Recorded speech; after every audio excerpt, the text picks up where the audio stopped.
Shadows of Rose is a story DLC for Resident Evil Village that takes place after the end of the original game. Set 16 years in the future, Shadows of Rose follows Rose on a quest to get rid of her powers. After the end of Resident Evil 8, she's grown up without her dad, but she still has her powers from when she was a baby. A Wolfhound operative meets with her at the beginning of the story and tells her that she can supposedly get rid of her powers using a new type of crystal discovered from the experiments that have been done on the Munimyci. It's never quite explained how she has powers beyond just the fact that she was molded and or experimented on by Miranda in the previous game, and just the events of Resident Evil 7 where both Ethan and Mia are infected with the mold. However, it's not really important because the whole DLC is weird in the first place, and there's never really anything that begs the question how or why the Kano would work for her. Thematically, Shadows of Rose bears similarities to the dream world in Christopher Nolan's Inception, but also similarities to other games like The Evil Within or even Silent Hill. Much of the game's story feels closer to The Evil Within or Silent Hill than it does to a traditional Resident Evil game. Even Village itself was a bit more supernatural than previous titles, but is still more grounded once you learn the story than what seems to be going on in Shadows. Some of these similarities to Inception or other games are quite literal, such as the way Rose is depicted falling into different stratas of the game world, or like in Inception, different layers or different levels of the world. The game even says at one point you have to, the deeper you go, the harder it is to escape. Several times Rose is depicted as falling into the different stratas, literally falling into a body of water or through a pool of blood or whatever substance is. Regardless, it's depicted as water. So in order to find a crystal to get rid of her powers, she must journey through a world very similar to the base game in Village, literally the same village, fighting off monsters and solving puzzles, of course, along the way. In the end, it turns out Miranda is still working on making a new baby to replace her dead daughter, and the crystal was actually a ruse used to bait Rose into getting the original Rose baby back so she can continue her work from the base game. Shadows of Rose is sort of like a sampler of horror gameplay, and I mean that in the best possible way. The DLC starts out with you being helpless to do anything besides run away from enemies. There isn't even a dodge function, you literally just run away. Similar to games like Haunting Ground or like Fatal Frame if you didn't have any ammo for the camera. As you progress, you quote unquote meet a disembodied NPC that talks to you by writing messages on the wall in golden letters. And it gives you gameplay tips or really like story tips, or occasionally it'll spawn ammo or give you other information or other items. For example, you don't actually get your first weapon in the game until the golden Ghost Rider thing materializes a handgun out of nowhere. At that point, once you get the handgun, Shadows of Rose starts to resemble a more traditional Resident Evil game. Resident Evil 2 Remake is the most accurate example at the near beginning, but as well as the older Resident Evil games. And at this point, you start to pick up ammo in addition to items that you can use to craft ammo or healing items, or you pick up keys that obviously unlock doors, but also, through unlocking doors, gives you access to other areas, or one of them even is used to get you the shotgun, which is the only other weapon in the game besides the pistol and the pipe bomb. So while you're in this early stage of the DLC, Capcom introduced as the first unique game mechanic to Resident Evil 8 Village Shadows of Rose. Not unique in games, but unique in that it's the only Resident Evil game that actually lets you do this. And that's only being literal. So because Rose has Mutamycete powers, she can use these to kill these things around the castle, around the entire game, called Sclerotia. They're big glowing pink bulb things. They look like weird, like alien flowers. And in addition to that, you can use her powers to actually freeze enemies in place, similar to Stasis from the Dead Space series, but nowhere near as powerful or as long lasting. How do you think you're going to do that? And on top of that, you can also actually use her powers as a defensive weapon, similar to Resident Evil 1 Remake or Resident Evil 2 Remake, where if an enemy grabbed you and you had a defensive item in your inventory, you could actually use it to escape or even kill the enemy, like Resident Evil 1 Remake, or the grenades could kill the enemies in Resident Evil 2 Remake. So similar to that, it gives you a chance to escape the enemy. It won't kill them, but it will knock them back far enough and long enough for you to run away or try to reload or whatever it is that you might, decide to do. At that point, the game also will start to introduce more puzzles, specifically more traditional puzzles like you would find in Resident Evil 1 or 2 or 3. Not necessarily difficult or complicated, but they're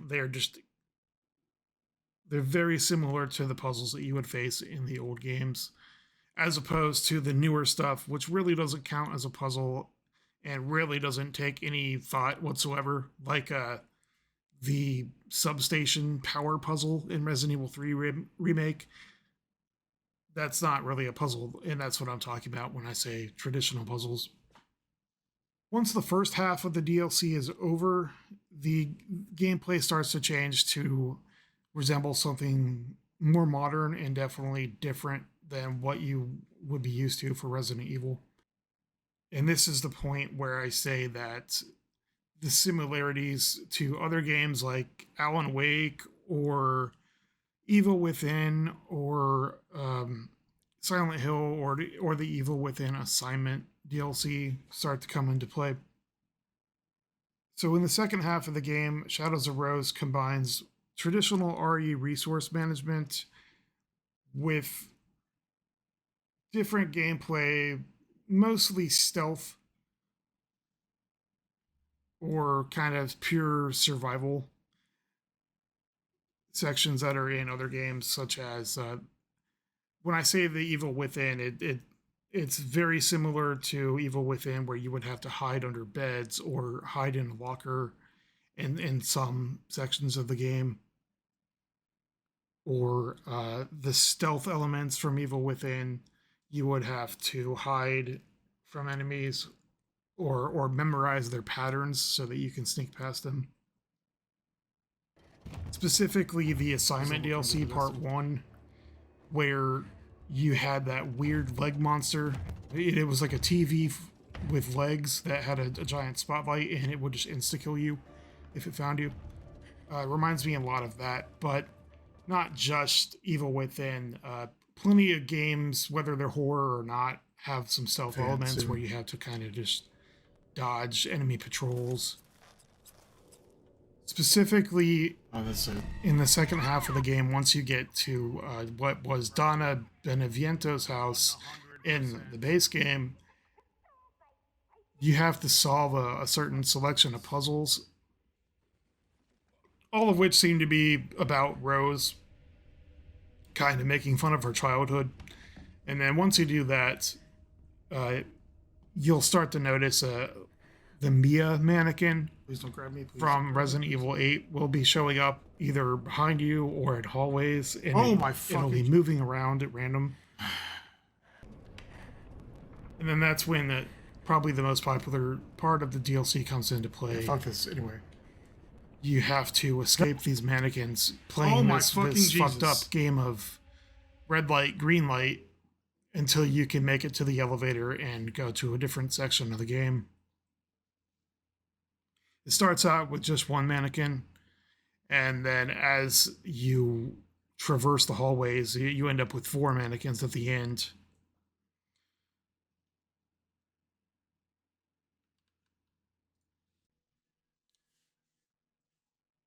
After you escape the mannequin section and you get the fuse to turn the elevator on, instead of taking you back upstairs to escape, it of course takes you to another segment, and then this one is I hate this. I hate this one is more like a stealth section.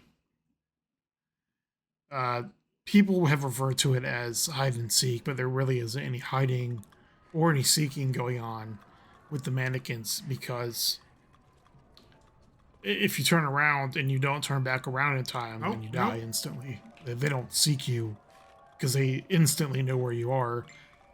And then the next part is more of just a matter of like dodging search patterns, like I said, patrols. So the NPC, there's various different enemy types, and they have giant spotlights, like I said, similar to that weird thing from The Assignment. If the spotlight shines on you, then you get attacked immediately. Now, you may not actually die because of it, but you are still going to get attacked and lose health. I've never been attacked by the giant Mia mannequins, so I don't know if they just stomp you to death instantly or not. But the dolls can't kill you.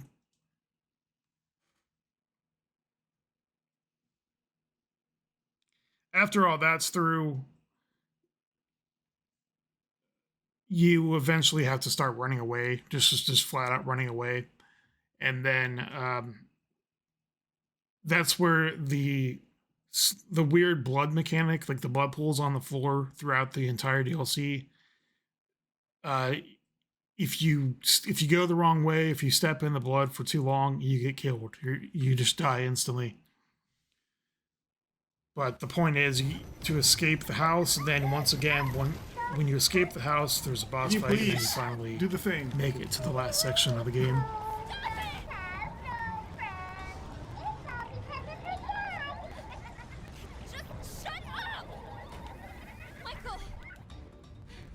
One cool thing that I forgot to mention, that it's really not that significant, but I noticed that in the mannequin section, they have some stuff scribbled on the walls. The first one will say something like, "Don't look away." And then the other one was, I think, "You're dead if they catch you," or something like that. To my knowledge, that's never actually been used in Resident Evil before. You've done some similar stuff, like there was a section in Resident Evil 1 Remake where there was a big mirror where you could actually see one of the zombies that was like on the other end of the hallway or something in the mirror, but like long before you would have known that he was there. That's not really a game design choice that Resident Evil has ever, been made with. Capcom really hasn't done that in the past games. And it's interesting because I never actually noticed it in the franchise until now, because so many other horror games have done that for decades. I think the first example that comes to mind, that is probably the first example, period, is in System Shock 2. Practically the beginning of the game, it'll say in blood smeared on the walls, "Remember Citadel," which is a reference to System Shock 1. The space station was called Citadel Station. So Bioshock 1 and 2 and 3 did it all over the place. Bioshock 1's, I think the most notable one was in the medical pavilion area before you find Dr. whatever the hell his name is, Dr. Steinman. There's a in blood, it has do no harm scrawled on the wall. And then in Dead Space, obviously the famous one is "cut off their limbs," which is practically the first room that you go in And then the upcoming Callisto Protocol also has that on the wall. I think it says shoot off their tentacles or something like that. So it's not an environmental design choice that I've seen before in Resident Evil, or at least not one that I noticed. And if that's the case, it may have just been too subtle in previous games. But I thought it was a cool choice. I mean, it's cool to see Resident Evil evolving over time, throwing in mechanics or game game design elements from other horror games. The one real complaint about this DLC, besides length, obviously, we would all love for everything. Well, maybe not. Most people would probably love to have more gameplay in all their games, depending on what it is, if it's good. The DLC is really only like 3 hours long. You can beat it in an hour and a half without cheating. I've seen recent posts on like PS5 of people that beat it in less than 2 hours. But the real complaint that I have, and that I've seen people mention, is that people like to throw around the term rehash, and that's a fair criticism, I think, about this DLC. Not that it's a rehash necessarily, but that it seems like it follows the same narrative structure as as Resident Evil 8. You start off in the castle dungeons, and you go up into the castle, and then you have to actually find 3 masks versus the 4 masks in Resident Evil 8. And then put them on a statue, and then that just automatically segues into the next section of the game, which, although technically it's the boss fight at the end of the first section. And then once you're past that part, then it segues in to the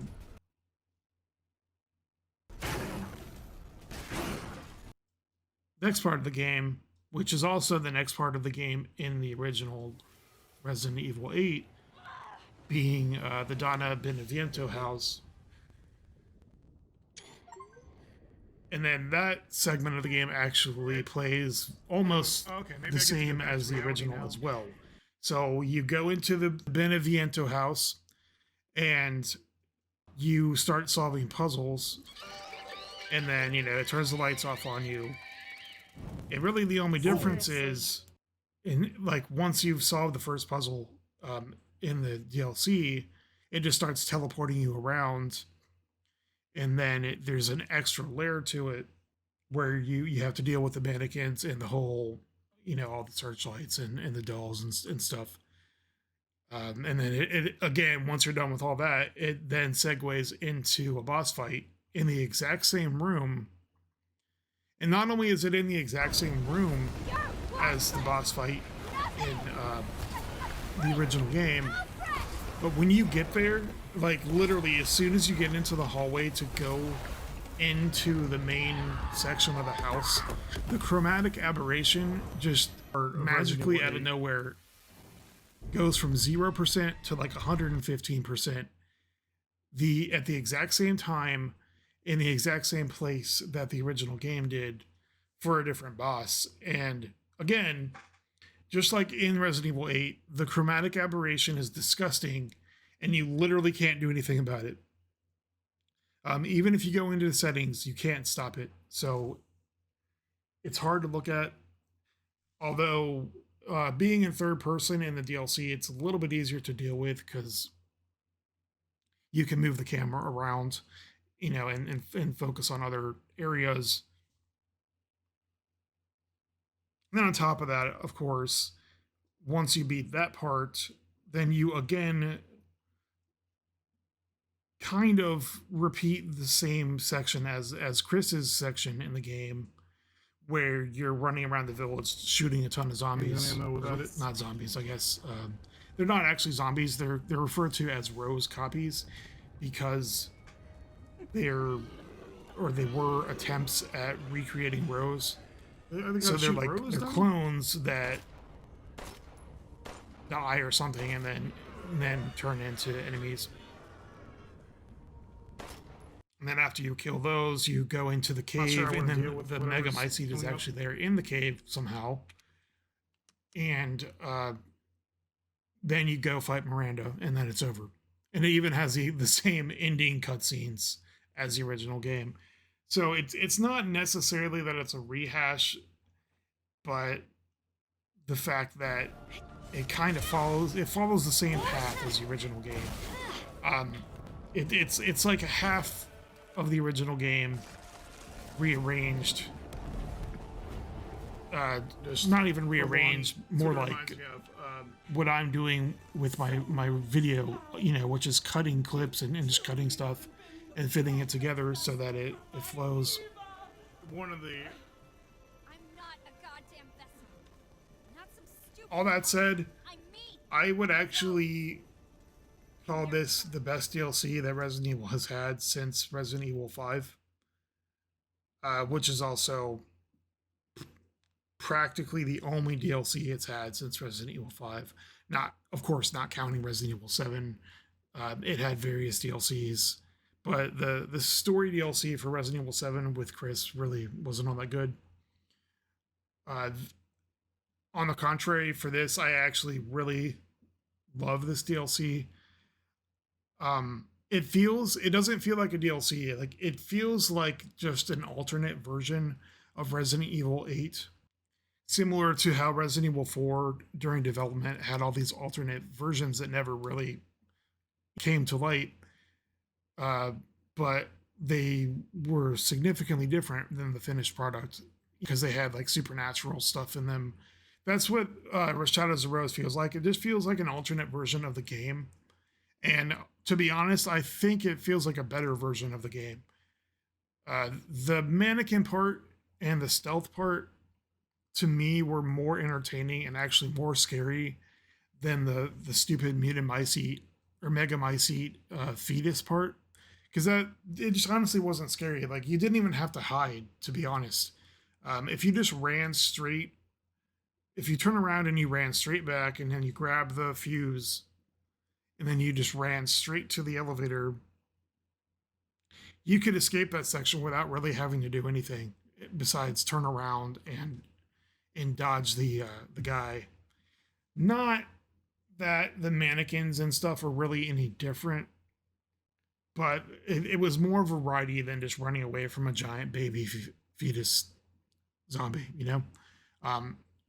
and I felt like the first part of the game was also a bit better paced, because the first half of the DLC, you have a very tight, resource oriented Resident Evil game where if you waste your bullets, you're kind of screwed, because you eventually have to kill a boss at the end to get to the next part of the game. It's kind of like Code Veronica, where if you waste your ammo on the way to the airplane, you literally can't kill the tyrant, and then you're fucked.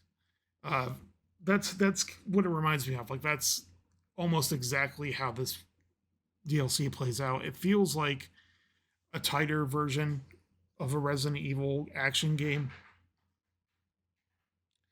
I like the new stuff they added. I like the Dead Space mechanics, even though it's very, very minimal. I mean, it's almost disingenuous to even say that, because you can only freeze enemies for like a certain amount of time. You can never upgrade it, although you do upgrade the amount of like shots that you have with your powers. You don't ever upgrade the powers themselves. Plus, you can't actually throw anything at enemies or anything like that. You can only freeze them or stun them for about a second or two. And then other than that, it's just used for puzzle solving, which is also, similar to Dead Space. And I like the more kind of having to hide and be stealthy versus most of the past 5 Resident Evil games, where really the only solution to anything was to just shoot it until it's dead. Even in the original Resident Evils, that was the solution to everything, except for the normal zombies and then the Crimson Heads when they introduced those. because the only way to deal with a boss is always in these games going to be to shoot it until it's dead. But you didn't always have to shoot the enemies, the normal zombies, or even the hunters or whatever, the lickers in the original games. So you don't have to kill everything in this DLC. I mean, you can dodge it and run away if you want to. But overall, I really like this DLC. I like the themes.